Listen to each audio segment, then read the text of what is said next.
¿Qué tal? Bienvenidos. Con Pineda Chacón les saluda y estoy en compañía de Jorge Fermán. ¿Sí? Es el nuevo inquilino de nuestro equipo, el nuevo inquilino de deportestvc.com. Es un amigo personal, es un compañero, es un colega, quien conocemos desde hace muy buen rato. Y aquí lo tenemos más de cerca. Jorge, bienvenido. ¿Cómo estás? ¿Qué tal, Juan Carlos? ¿Cómo estás? Qué gusto estar acá con vos en este espacio que he admirado siempre y pues ahora pues como invitado y para poder platicar, ¿no? de tantas cosas, de tantas vivencias y sobre todo de lo que más nos gusta de esta profesión. Ahora, la gente podrá conocerte mucho sobre el ámbito periodístico, pero ¿qué hay en el cubulero? Mencionalo bien, ojo. No, bueno, pero el cubulero. El cubulero, sí. No, ¿Cómo? Cubulero. ¿Cubulero? ¿Sí? ¿O hay una separación? No, es el cubulero. Cubulero. El cubulero. ¿De qué estamos hablando cuando decimos cubulero? Decímele a la audiencia. La aldea más hermosa de la zona sur del país, famosa por los curiles, por el calorcito delicioso, por gente buena, trabajadora. Cuando me decís calorcito delicioso, ¿de cuántos grados hablas? 40 grados, 42. ¿Y a vos te parece que eso es delicioso para delicioso? nosotros los cubulereños? Es delicioso, los sureños. Ajá. Ir al río, allá, río Huascorán, ir a comer sandía, mangos. ¿A cuánto de Huascorón? La distancia... Ubicanos. A ver, de Tegucigalpa vas en carretera hacia el sur, hacia la frontera Lamatillo, hacia la frontera con El Salvador. Y antes de llegar a Huascorán, ahí a la zona fronteriza, es un desvío en un lugar que se llama El Carreto. Es adelante unos minutos, unos 10 minutos adelante de Nacaome. O sea, doblas a la izquierda ahí, haces 20, 25 minutos en Cerca, calle de ¿no? tierra. Que esperamos ya finalmente se pavimente después de más de 2 décadas. Pero llegas a la aldea y es en 2 aldeas adelante del Aceituno, que es la aldea de Amado Guevara, por ejemplo. La familia famosa. de Amado. Sí, doña Flor Guevara. Conozco el Aceituno. Fuiste a jugar ahí, me Fui dijeron. a una jugar vez. alguna vez ahí y el partido se paró porque pasó un cerdo y Danilo Izaguirre disparó un penal y el cerdo se pasó y no fue gol por eso. Fuiste con la crónica deportiva. Con la entonces. crónica, sí. Me contaron de que estuviste por ahí, Sí, que pero- quedaron encantados viéndote. ¿Ah? A pesar de la cancha. No, pero la pasamos bastante bien. La Bueno, familia Guevara nos atendió. Sí, muy bien. el Cubulero es 2 aldeas adelante. Es el Aceituno, el Estero, el Cubulero, que es, digamos, la aldea más popular de la zona, ¿ah? Por los curiles, sobre todo. ¿Has comido curiles? Sí, me encantan. te gustan? Me encantan, sí. Bueno, a ver si qué día traes. vamos. No, traes. te llevo allá, que aguantes el calorcito también. O a jugar a unos 40, 42 grados. No te gracias, animas. no, gracias. ¿Vive de qué la aldea? En las últimas décadas, pues, de la remesa, ¿no? De la remesa americana, o sea... Pero si se fueron es porque no había demasiada... No había mucha oportunidad. Allá recuerdo, con mi abuelo, Raúl Fermán, que en paz descanse, cultivaba sandía y tenía, que 6, 7 años yo cuando andaba con mis primos en ¿Se daba bien? un la sandía? carrito blanco ahí en la paila. Va la sandía, va la sandía. Era divertido. Y era un negocio bastante bueno, vender sandía, mango, maíz. Y por muchos años ha sido el sustento también de mucha gente, ¿no? Pero la migración ha ayudado a que crezca la aldea. La gente se ha superado bastante en ese sentido. En infraestructuras, en casas, me imagino. En casas. Alguna ferretería por ahí Hay de todo. sobresale. Allá tenés todo. Farmacia, laboratorios. Creció la Sí. aldea, ya no es tan aldea. No, pero nos falta la calle. Nos falta la calle de acceso. Pero la tiene calle, campo, tiene... Tenemos, sí, que reciente, hace un par de años ya hay alumbrado eléctrico, o sea que ya no jugás al mediodía, ya puedes jugar en la noche. Igual, Sí. es bravo el calor. Te quiero llevar un día para que sepas lo que es bueno jugar en... ¿Cada cuánto vas? Mira que estuve recientemente, por el tema de la pandemia, pues cuidar a mis abuelos, no estuvimos yendo durante todo el tiempo de la pandemia más brava, más difícil. Y hace unas semanas atrás estuve visitando a una de mis abuelas, a uno de mis abuelos porque lamentablemente el pasado 6 de octubre perdí a mi abuela materna. Que realmente fue un golpe difícil porque me tocó estar en San Pedro Sula el día de su fallecimiento, por ejemplo, en mis labores periodísticas, y a 2 días de viajar a México para cubrir el Honduras-México en el Azteca. ¿No suspendiste el viaje? No lo pude suspender. ¿No te pudiste despedir? No. Tuve que viajar. Me viajé de San Pedro Sula ahora por el Canal Seco. Llegaste Hicimos ahí rápido. un arreglo entre la familia que venía de Estados Unidos y eso. Y estuvimos ahí, luego pues He regresado en los últimos días a ver cómo están los viejitos. Mi abuelo José Alvarenga, que acaba de cumplir ya 95 años. Está allá mi abuela de parte de mi papá, que es la casa, es donde yo nací. Yo ahí nací en el 84. Según me cuentan, con partera, que te voy a contar, me dicen que se llamaba Olimpia, ¿va? No quiere decir que yo sea seguidor del Olimpia por eso, pero coincidencias de la vida. Aunque si jugaste en Aunque Olimpia. si jugué, que seguro vamos a platicar un poquito Yo creo más que de los de eso. la zona sur son más del Motagua que del Olimpia. En el Aceituno son Motaguas. Sí. Y en otra aldea, La Laguna, que es donde está, digamos, la mayor parte de mi familia, Fermán, que es, escuchan el apellido, la gente me pregunta de Sí, dónde ¿de es. dónde viene Poco. Ferman? El Ferman viene, de acuerdo a lo que hemos investigado, es un apellido de origen alemán que llegó procedente a América, a México, posteriormente a El Salvador y luego a Honduras. Y en el país somos Fermán, todos somos familia, aunque algunos no nos conocemos. Hay unos en la zona de Colón, otros en Choluteca, aunque estamos cerca, no nos conocemos. Ok, entonces, ¿hasta los cuántos años estuviste en el Aceituno? En el Cubulero. Cubulero. Pequeño, viajamos con mi papá y mi mamá, mi hermana recién nacida, en junio del 90, es decir, estuvimos 6 años. Y hay una historia interesante de ese día que nos mudamos del Cubulero a Tegucigalpa. Mi abuelo Raúl, con el que te cuento que vendíamos sandía y andábamos ahí en todas las actividades de él nos trajo en su carrito las pocas cosas que teníamos en el sur. Y lo primero que bajó mi abuelo fue el televisor pequeñito en blanco y negro, lo conectó, sacó una silla y me dijo, hijo, sentate acá. Hoy se inaugura el Mundial de Italia 90, lo vamos a ver. Con 6 años. Con 6 años. Y ese día me enamoré de la selección de Argentina, aunque perdió en el debut, ¿no? ¿Por qué perdiendo Argentina? Por Maradona. Por Maradona. O sea, tenía 6 años, vi a Maradona con la pelota. Yo no miraba tanto fútbol en el Cubulero pequeño, no tengo tantos recuerdos. ¿Por qué? Porque no había energía eléctrica. Y el carro el televisor funcionaba con una batería de carro que mi abuelo enviaba desde la aldea hasta Nacaome, que es, digamos, el municipio para cargarla. grande, para cargarla. Y él calculaba, decía, el fin de semana escuché en la radio que juega el Motagua, porque él era Motagua. Hay que tener el tele listo. Y otra cosa, había una antena gigante. Para encontrar la señal. Nos mandaba con mis primos a darle vuelta. Y, abuelo, ya está ahí. No, Móvelo un poquito. Móvelo más. Y son momentos inolvidables de esa época. Yo viví eso. ¿Vos viviste esos momentos? Sí, también. No, una genialidad realmente. Cosas hermosas. Y esa vez que llegamos a Tegu fue lo primero. El tele, así, y mi papá, mi mamá bajando todo y nosotros viendo Italia, Camerún, en el Italia 90. Y tenemos una foto para conocer a tu abuelo, ya que habla bastante de él. Él es mi abuelo José. Él es mi abuelo Raúl, del que te platicaba, falleció en el 2001.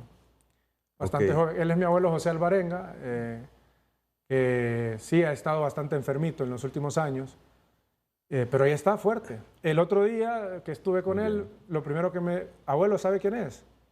No, me dice. No me reconoce la voz. Soy Alberto, ellos me dicen Alberto, no Jorge. Ah, el periodista. ¿Cómo estás, hijo? Y contame. Ya, ahí ya se ubica. Ya. Porque tiene algunos temas ahí de visión y de audio. ¿No? Decime, a los 6 años con ese partido en Italia 90, Camerún, Argentina, ¿de qué te enamoraste de jugar al fútbol o de contar la historia? No, de jugar al fútbol primero. Desde muy pequeñito allá, jugando descalzo, con mis primos, amigos de la infancia, la mayoría de ellos ya en Estados Unidos desde hace muchos años, otros ya no ¿Vos están. estarías allá si no hubieras sido periodista? No fue algo que pensé nunca. Me invitaron, me dijeron varios amigos, yo te pago el coyote, yo te llevo. Cuando era un cipote, ¿verdad? Sí. Porque era lo común, era el cipote convencerlo y vámonos era fácil. De manera ilegal. Era más fácil tomar la decisión. Era más fácil tomar la decisión y menos peligro, digamos. Cada vez te quedabas más solo en el pueblo o en la aldea y todos iban. Sí. Mis tíos, por ejemplo, de ambos lados, pues viajaron así. Afortunadamente ya se acomodaron hace muchos años y están muy bien ahora. ¿Y por qué no jugaste al fútbol? A nivel profesional, porque jugar fútbol... No, digo, me imagino que quisiste ser futbolista. Sí, fue un sueño que perseguí desde niño. O sea, empecé... ¿Por qué no lo lograste? es difícil encontrar la razón exacta. Probablemente algunos dirán, los que me conocen, que me faltó paciencia, otros que me faltó algo más en mi preparación para poder lograrlo. Muchos coinciden de que tenía el talento no solo para jugar en Honduras, sino que irme del país. Me los encuentro ahora todavía 15, 16 años después y me dicen, zurdo, tenía que estar... Te querían mucho, seguramente. Seguramente. Aquí esta imagen, segunda división del Olimpia, creo que reconoces a algunos que sí llegaron. A ver, veo a Will Barahona. Sí. Aquí en el extremo, acá. Will Barahona. Sí. Fran Arevalo está atrás de él. Ah, Frank. Esto es segunda división. Vos estás a la par de Frank. A la par de Frank. De ahí Mario García, que está a mi lado, jugó en el fútbol de Nicaragua muchos años. No lo ubico. Steve Cardona, ex sub-17, no llegó. Luego tampoco Saúl Carranza no llegó. Una fantástica generación que empezó con el profesor Juan Carlos Espinosa. Sí. Y en el 2003. Esta es una generación del 2003, 2002-2003. El resto nadie, ¿no? No, Herbert Cabrera, goleador en el fútbol de Nicaragua, Carlos Gutiérrez del Real de Minas, Albert Padilla, Olimpia y Deportes Sabio. Este chico, Fabricio Méndez, buenísimo, estuvo en primera. Varios de nosotros de esa generación llegamos al equipo de primera, pero no terminamos de reventar, como decimos, de explotar, de debutar, de tener esa posibilidad. ¿Y vos sentías que estabas más para el fútbol que para otra cosa? No, en ese momento estaba seguro que era para el fútbol, porque había jugado toda mi vida, había estado pasado por... ¿Pero ya estudiabas? Sí, pasé por las inferiores del Federal me llevaron a Olimpia, pasé por sub-17, proceso sub-20, segunda división de Olimpia bastante joven, pero no terminé de dar ese último paso. Y cuando lo iba a dar, tomé la decisión de terminar mi carrera y dejar. De repente me apareció una oportunidad de trabajo en el periodismo y en un día me decidí y se terminó. Se terminó el sueño de ser futbolista. Bueno, estamos con Jorge Fermán, colega y amigo que ahora forma parte del equipo de Deportes TVC aquí en la Corporación Televicentro, conociéndole más de cerca. Así que quédese con nosotros cuando regresemos. Más historias de este buen periodista Jorge Fermán, ahora integrante de Deportes TVC. Volvemos. Continuamos con Pineda Chacón con Jorge Fermán. Una vez que decidiste no participar en la lucha por llegar a Primera División y dijiste mi vida la voy a centrar en el periodismo, ¿cómo es la puerta de entrada al periodismo? Pues fuiste protagonista, de hecho, en esa oportunidad, ¿no? ¿Fue la primera vez? Era mi primera oportunidad en un medio cuando me diste la posibilidad de hacer radio en Así es el fútbol, sí. ¿Te acordás? En el 2004. Sí. Yo estaba entre segunda división de Olimpia, estudiando y con ganas ya de estar en los medios, y así fue que ingresé. Realmente que fui un bendecido porque conocí a don Carlos Gris y don Carlos Gris, su hijo, jugaba conmigo en las inferiores del Olimpia y un día me dijo, te voy a presentar a mis compañeros, entre ellos vos, ¿verdad? Y recuerdo venir un domingo a estas instalaciones, me citó y me presentó con vos y no se me olvida, o sea, tengo un programa de radio, ¿no te animás? Y ya el lunes estaba haciendo radio sí. en la misma cabina con vos. A las 6 de la tarde. A las 6 de la tarde, ahí empezó mi historia como periodista deportivo, inició ahí. Sí, y yo recuerdo que muy bien, tenías mucha elocuencia y facilidad de expresión y hablabas muy bien, pero yo creo que al escucharte, gente del medio también le llamó la atención.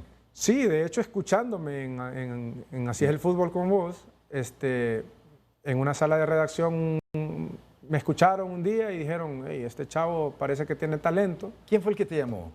El que te escuchó. Un ex compañero, buen amigo, Jorge Sierra. Jorge Sierra. Que era fanático de Así es el fútbol. Lo escuchaba todos los días. Y un día, escuchen Fermán, Cipote. Hay un cipote nuevo ahí. Es amigo mío. Si cuando ocupen a alguien, pues... Y un día ocuparon a alguien, ocuparon a varios elementos, me llevaron a hacer una prueba. Incluso estaba con vos en la radio en ese momento todavía y pues tocó tomar la decisión de... Claro. Luego, claro, allá te pagarían y aquí nada. La verdad que para mí fue una etapa fantástica ese inicio con vos en la radio. Aprendí tanto, aparte de admirarte siempre, de toda la vida, y un día estar en una cabina. Siempre les cuento en algunas charlas que he dado así de grupos de estudiantes y de que fue tan emocionante que un día me dijiste, voy de viaje, te dejo el programa a tu cargo. Yo tenía 20 años y nunca había hecho radio y dije yo, no, yo lo hago. Sí. Y pues me animé y creo que eso me dio para que en lo particular tuvieras confianza en mí y otra gente me fuera conociendo también. Qué bien. Y luego comienza tu etapa, pero era un medio distinto de la radio, ¿no? Era totalmente. Prensa escrita, redacción, mucha... ¿Cuál es la diferencia entre el medio escrito y el resto, la tele y la radio? El tema de la prensa escrita es un mundo maravilloso. O sea, a nivel intelectual tenés que prepararte mucho para poder intentar ser un redactor de calidad, que la gente te identifique y diga, hey, qué bien escribe, sin conocerte. Porque el trabajo de prensa escrita antes, cuando no estaba la faceta digital, tu trabajo era invisible. O sea, vos ibas por la calle y nadie decía, leí su crónica, Jorge Fermán, me encantó, o me criticó por alguna cosa que no le gustó porque no sabían quién era. El desconocimiento del personaje que escribe en el escritorio es parte de la vida del periodista de prensa escrita, pero para mí es una etapa completa para el periodista. Es necesario que un periodista pase por la prensa. ¿Tienes que reportear? ¿Sos reportero? Que procesar. Tenés que saber... ¿Qué sentís cuando abrías el periódico, que antes era más... Sí. Tener el periódico en la mano era una sensación fantástica, y leerte, que la nota, lo que estás leyendo nació de vos? Me hacía creer más en mí, porque era muy autocrítico también en el trabajo que hacía, pero me hacía creer en que podía mejorar, por ejemplo. Pero me encantaba. ¿Te encontrabas defectos? Muchísimos, todavía, o sea, soy muy exigente con lo que hago, o sea, parte un poco de lo que aprendí de vos y de muchos maestros que tuve en el camino, de intentar buscar la excelencia, ¿verdad? ¿Dónde supiste que te gustaba redactar? ¿O es un tipo de redacción mecánica? No, o sea, leí mucho desde niño, o sea, leía libros enteros desde pequeño. Ajá. Y me fascinaba imaginarme historias y me encantaba escribir. Hay quienes leen y no escriben. Sí, porque escribir no es fácil. O sea, sí. Como me dijeron un día, o sea, escribir, mucha gente puede escribir. Escribir bien, no todo el mundo puede escribir bien. Sí, con estructura. Con estructura, con un estilo. Estilo. Sí. Y uno lo va encontrando en el camino. Yo al inicio tuve editores que le daban delete a mi nota completa porque no servía. Pero me enseñaron a... ¿Pero te bajaba eso? Me frustró en algún momento porque uno cree que sabe, ¿verdad? Que venís de la academia y sabes y eso. Pero al final te das cuenta que la verdadera escuela es el día a día, en una sala de redacción, en la calle. ¿Quién te dijo, tenés talento para esto? La verdad que en mis inicios en prensa escrita, Óscar Flores López. ¿Qué te dijo? Que es un gran ¿Qué te dijo cuando te recibe y cuando te corrige? Una vez me dijo, el talento no basta, tenés talento pero no basta. Vas a tener que seguir preparándote, vas a tener que seguir leyendo, consumir música, televisión, cine, te va a ayudar muchísimo. Y él sí, un día me dijo, vas a formar parte de un proyecto que va a hacer historia en el país y tenés el talento para hacerlo. Así que así comenzó mi vida. Y ya luego las otras habilidades fueron dándose en el... ¿Cuál es tu mayor habilidad? ¿Por encima de cuáles? La verdad que en cuanto a habilidades, en esta industria lo que he desarrollado es la habilidad de evolucionar. ¿Por qué? Porque en el periodismo en general, en la industria de la comunicación, hemos aprendido de que no nos podemos quedar quietos. Entonces, adaptarme a los cambios, a las nuevas herramientas. Creo que esa ha sido una habilidad que he podido ir desarrollando y fortaleciendo. Hoy no solo eres redactor, no, sino tenés tele, cámara o pantalla, o si no hablas bien, si no conseguís la información también.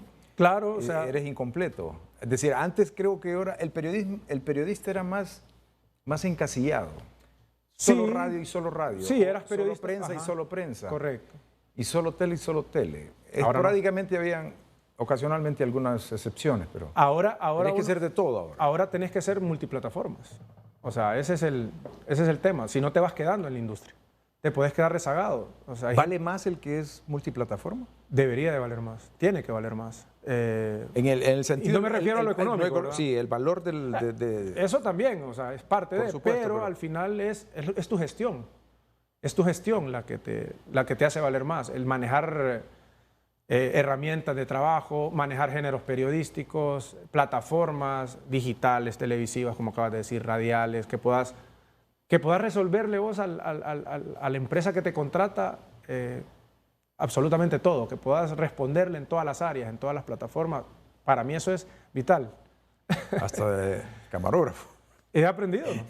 Mira, con ese selfie que ando en la mano. Esta es, por ejemplo, una fotografía reciente, la final de Olimpia Real España. Aquí ando. En San Pedro Sur. Acá en Tegucigalpa, César. Ah. Y que estuve en San Pedro también. Sí. Aquí estoy, una herramienta básica, un trípode de selfie, un micrófono de bala, un teléfono y sobre todo las ganas de poder trasladarle a la audiencia la información. ¿Qué estabas haciendo ahí? ¿Un live? Ahí estoy haciendo un en vivo, pero también hice toda la cobertura para las diferentes redes sociales. Luego también tengo la oportunidad de escribir las historias que encuentro en el entorno y posteriormente ir a presentar en televisión. Participar en espacios radiales o ahora los espacios de Twitter, por ejemplo, que solo son audio. Entonces, yo ahora le digo a los muchachos, tenemos que prepararnos en todas las aristas, porque si no, te vas quedando rezagado y eso es lo peor que le puede pasar a un comunicador. Hay muchas herramientas, pero ¿cuánto la habilidad de cómo utilizarlas o cómo sacarle provecho a la utilidad? O sea, eso no te cae del cielo. O sea, esa es la intuición de cada quien. Es intuición, o la diferencia de cada quien. Claro. Y es una decisión personal también. Porque, por ejemplo, en pandemia, en la casa uno podía decir, ¿qué hago?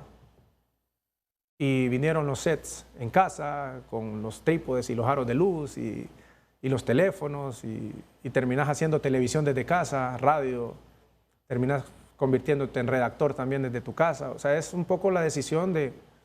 ¿Me voy a quedar quieto o realmente voy a seguir evolucionando? Entonces, he encontrado la oportunidad de poder ir aprendiendo. Y ojo, lo que hoy aprendes, así como está evolucionando todo, probablemente mañana no sirve. Sí. Y tenés que estar listo para el cambio. Sí. Bueno, vamos a hacer pausa comercial, Jorge, y regresamos. Seguimos compartiendo historias y evolución del periodismo en multiplataformas. No solamente es tele, no solamente es radio, no solamente es prensa.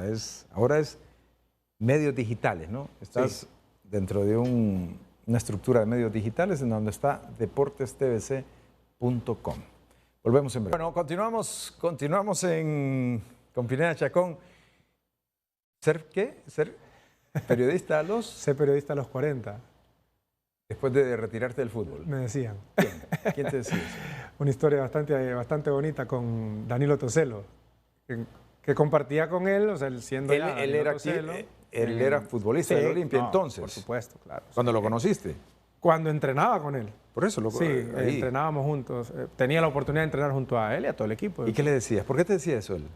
Cuando él se da cuenta que yo me retiro, que decido dejar el fútbol, llego yo con mi grabador en mano, mi libreta, a Marateca, a buscarlo para hacerle una nota, porque venía el título del tricampeonato para Olimpia en el 2006, si no me equivoco. Sí, 2006. Ya con Nahum Espinosa. Con el profe Nahum, sí, que había sido mi entrenador, de hecho. Él fue el que me hizo debutar en segunda y demás. Y me mira con eso y, ¿qué haces? Me dice, me di cuenta que ya no vas más en el equipo. Y vení, sentate, me dice. Me empezó a pegar como decimos, una rasurada de esas. Y en una de esas me dice que tenés que ser periodista a los 40, a los 45. Y con ese talento que tenés, me dice, es absurdo. Yo soy de perfil izquierdo. Sí. De hecho, entrenaba con él. Él me enseñó muchísimo. En algún momento tuve la fortuna al lado de él, pues... De pegarle, tiro libre. Y él en varias entrevistas, algún muchacho que mires con tus condiciones. Ok, y cuando ya era técnico Toselo, ¿qué trato? Fue diferente. ¿Cómo fue? Ya el mister Toselo, el profe Toselo. Pero vos sabés, sí había buena relación, o sea, nos llevábamos bien. Pero siempre el técnico, sobre todo el técnico, los jugadores también, siempre tienen con un recelo del periodismo. Sí. y del periodista, que creen que uno es mala leche, que dice cosas que no debería, que no son ciertas, Ajá. o que lo hacemos con tendencia. Sí, sí. Sí, ¿Alguna vez te acusaron gente que vos creías que lo entendía? sí, sí, tuve algunos encontronazos con algunos personajes del fútbol nacional por malinterpretaciones, por ejemplo. Con Nahum Espinosa, por ejemplo, que fue tu técnico Sí. y luego tu personaje en alguna historia. Sí, tuvimos diferencias, sobre todo en la época que él gana el tricampeonato. No sé si él se recuerda, pero yo lo tengo bien presente. Cuando él gana el tricampeonato, termina esa etapa muy buena. Por cierto, mi primera entrevista exclusiva como periodista de prensa escrita fue con el profesor Nahum Espinosa. Él no hablaba con los medios. Y él me tuvo su atendió deferencia, porque yo me conocía, ¿no? Y todo. Pero después, pues, cuando él no le estaba yendo bien en el Olimpia, yo un día llego a Marateca con mi fotógrafo y no había ese día entrevistas para los medios. Llegué a hacer un tema de descripción, de crónica, de cómo estaban los ánimos en el Olimpia en ese momento. Y resulta un tema ahí del profe Nahum que explota en el entrenamiento y todo, y yo cuento. Pero vos yo estoy estás con mi de libreta, testigo. y mi libreta apuntando todos los detalles para hacer la crónica. Una crónica de descripción. Y mi fotógrafo disparando en lente, ¿no? Por todos lados. Y salía Nahum ahí. Salía el profe, fue primera plana y todo aquel tema. Pero eso no lo decidías vos. No. Si era primera plana o no. El tema daba para primera plana y yo dije, es portada, por todo el material que llevo. Ese episodio se repite un par de semanas después. Él ya ve la publicación de ese día y 2 semanas después pasa lo mismo. Yo estoy ahí, pero él ya se da cuenta que yo estoy ahí nuevamente con el mismo fotógrafo y voltea a ver la mirada y alza la voz. ¿Fuera? No, alza la voz que teníamos y sale corriendo a sacarnos, ¿verdad? Ajá. Y no, o sea, lo calmaron un poco, llegó el profe Juan Carlos, con quien he tenido buena relación siempre, y Wilmer Velázquez en ese momento, me acuerdo, y no, muchachos, miren, ya las cosas están difíciles, por favor. Estaban complicadas los resultados en Olimpia en ese momento y pues tocó salirnos. Ya luego la decisión es, esta segunda publicación no se hace, ¿no? Para calmar un poco los ánimos y no perder relación con ellos entre periodista y club, ¿verdad? En ese momento. Pero cosas normales, o sea. ¿Alguna vez contemplás guardar esa relación y complacer el ánimo de ellos? No es complacer, sino que uno debe mover las piezas de manera inteligente también. Ajá. O sea, no todo es... ¿Te cierran las puertas? Se cierran las puertas en algún momento.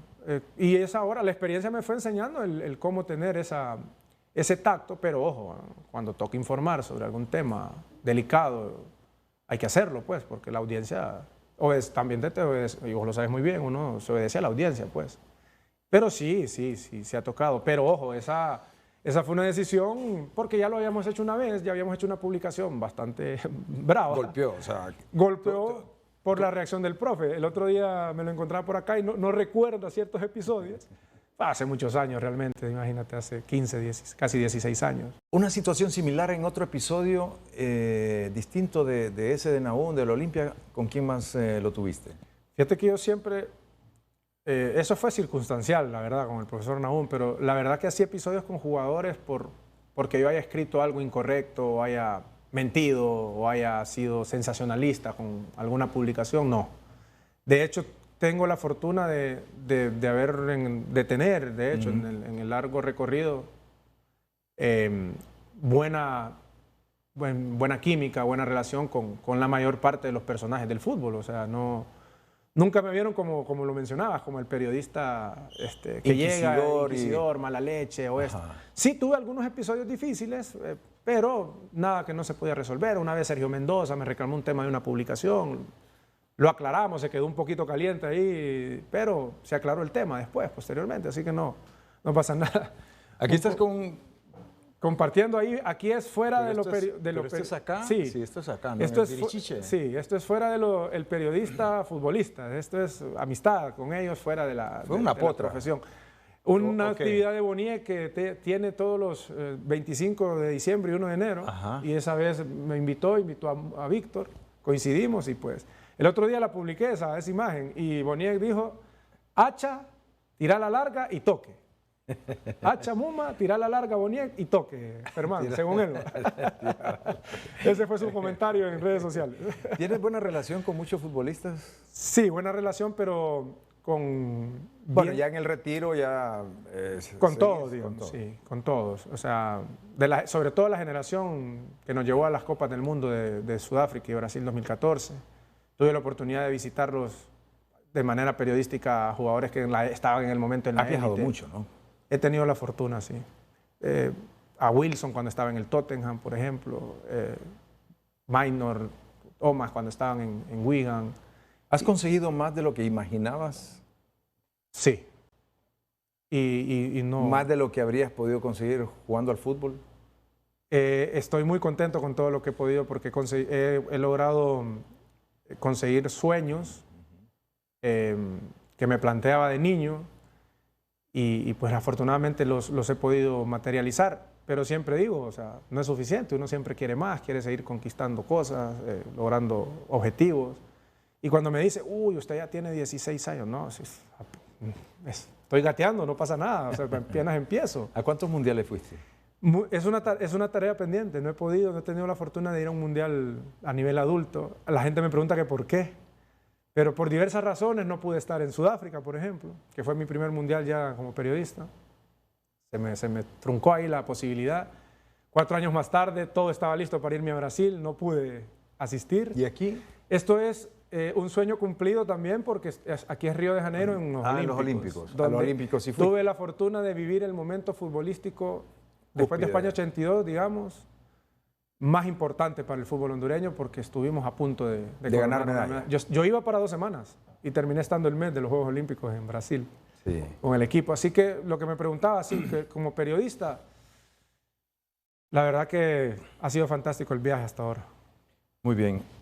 El viaje hasta acá está interesante. Vamos a ir a pausa comercial, Jorge, y cuando regresemos, pues más detalles, más opiniones y más experiencias vividas por Jorge Fermán, integrante de Deportes TVC, aquí en la Corporación Televisión.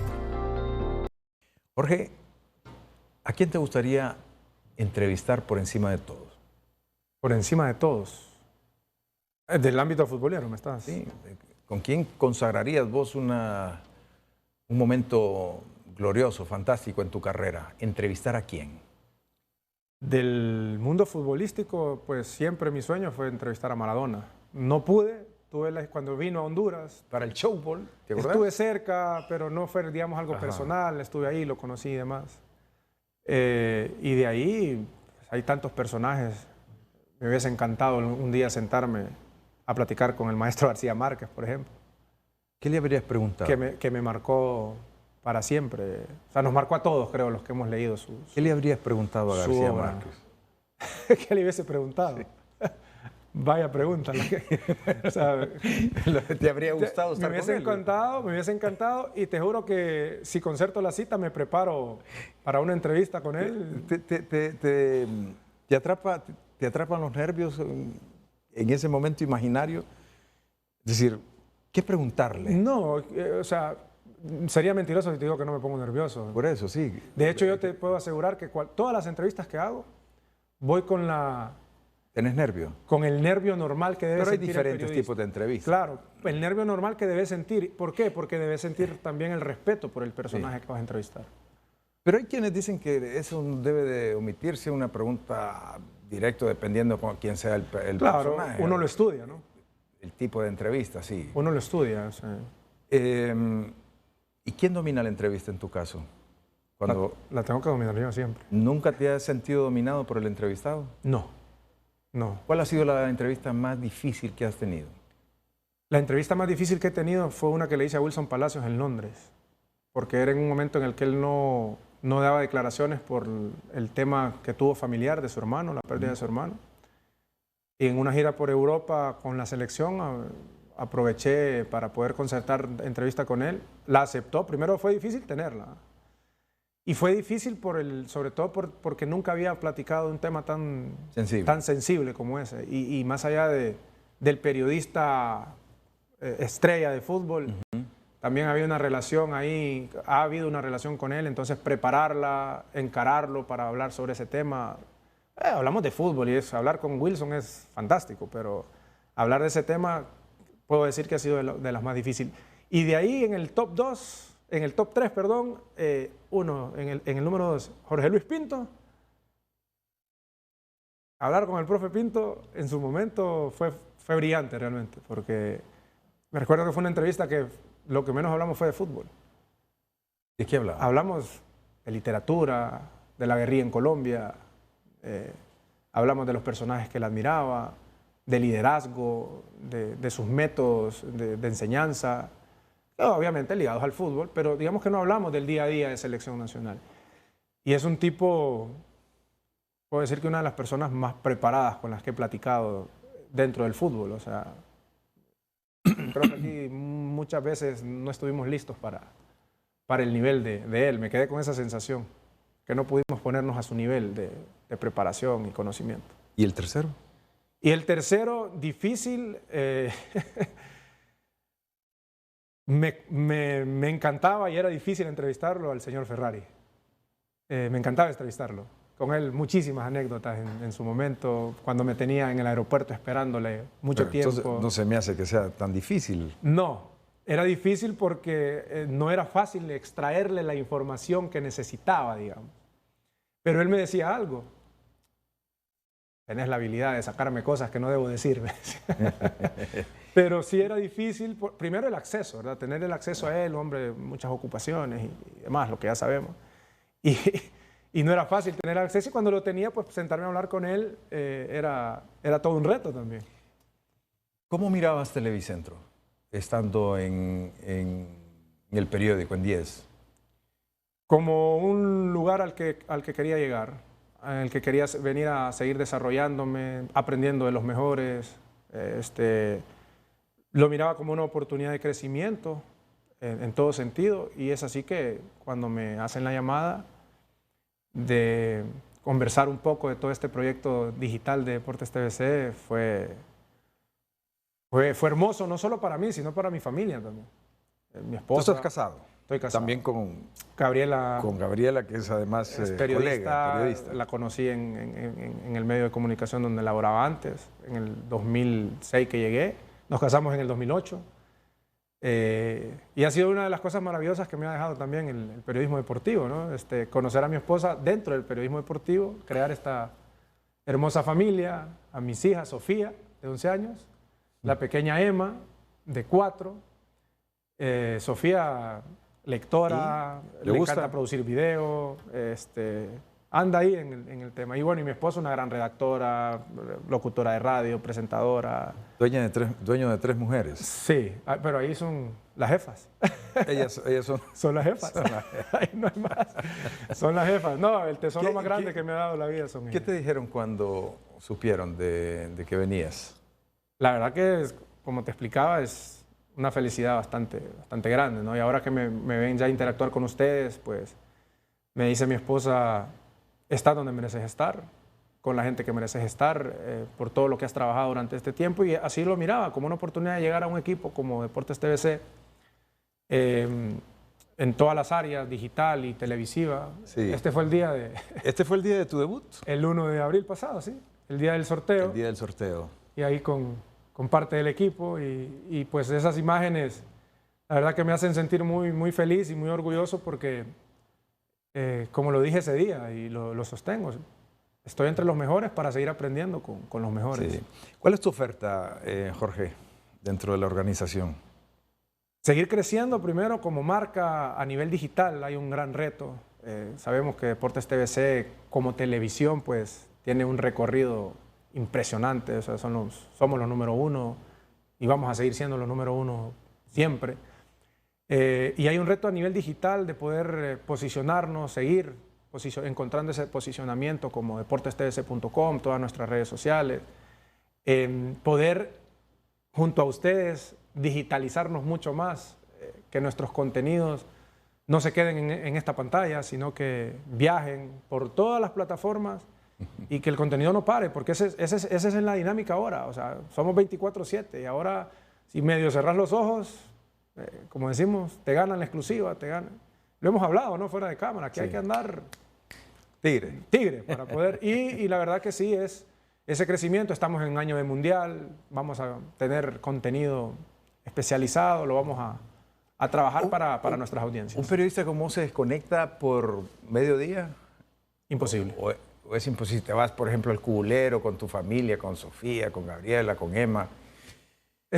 ¿Hay un momento de desconexión o hay una alerta que siempre está pendiente? Hay una alerta que estás pendiente. Hay momentos, lógicamente, el momento en familia vale oro, ¿no? Hay que atesorar. ¿Pero sucede algo? Segundo. Me ha tocado. Me ha tocado de estar en alguna situación familiar y salir corriendo a la oficina a resolver alguna situación o a ir a apoyar al equipo, por ejemplo. Entonces uno aprende en el camino que pues con la familia es cantidad no, pero sí calidad de tiempo y es lo que uno intenta. Y no creas, es como, estamos descansando, deja el teléfono, no veas tanto. Ya, con mi esposa compartimos la pasión, vemos fútbol todos los fines de semana, estamos conectados, estamos en redes, pero hay momentos en los que es saludable, lógicamente, ¿no? Sí, hay que tener... pero lo de la alerta, es el equipo, ¿eh? Estás en la calle haciendo... Pendiente, es imposible desconectarte, o sea... Es inverosímil pensar que un periodista ahora se desconecte en su totalidad, a menos que estés de vacaciones, ahí sí podés darte ese lujo en algún momento. Muy bien. Bueno, Jorge, vamos a pausa comercial. Ya regresamos con más aquí con Pineda Chacón. Bueno, seguimos con Jorge Fermán. Estamos terminando esta conversación, que ha sido un viaje desde el Cubulero, pasando por los Olímpicos y yendo a entrenamientos del Olimpia.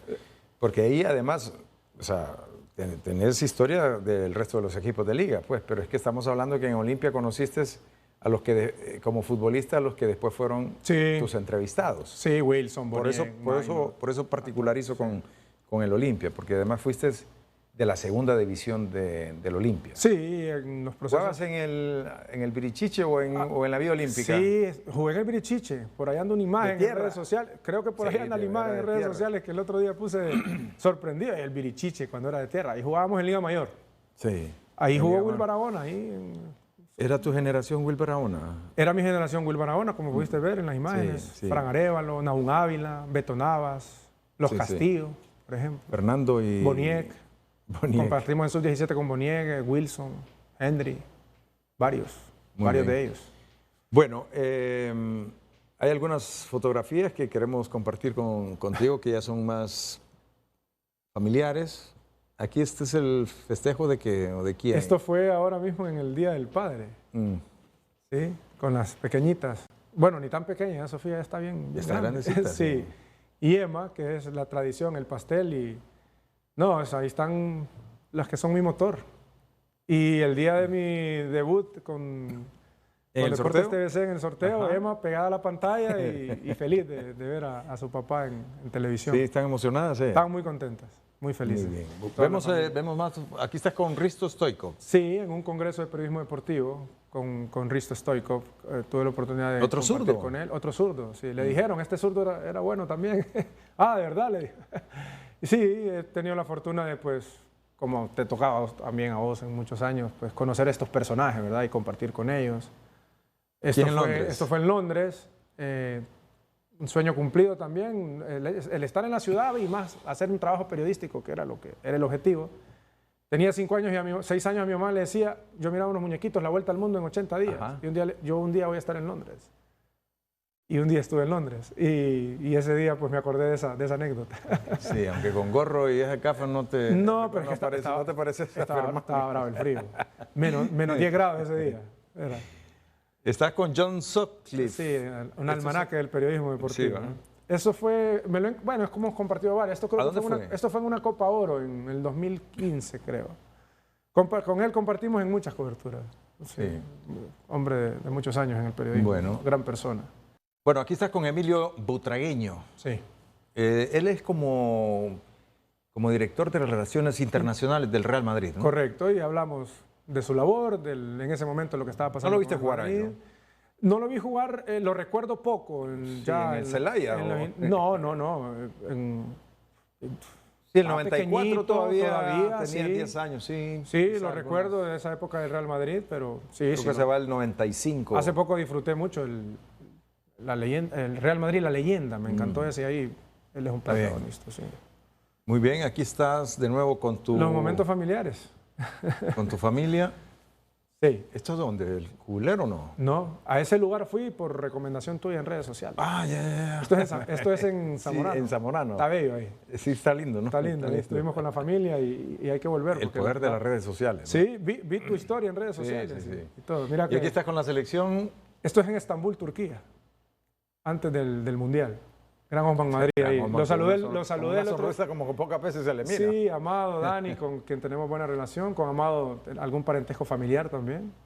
Entonces nos llevamos bastante bien. Y de la zona, pues. Y de la zona. Y a Osman me lo encontré el domingo en el Olimpia estadio? Vida, sí. Ajá. No, muy contento. Bienvenido a la casa. Me dijo. Está bien. Muy contento de mi incorporación a Deportes TVC. Bueno. ¿Y ahí?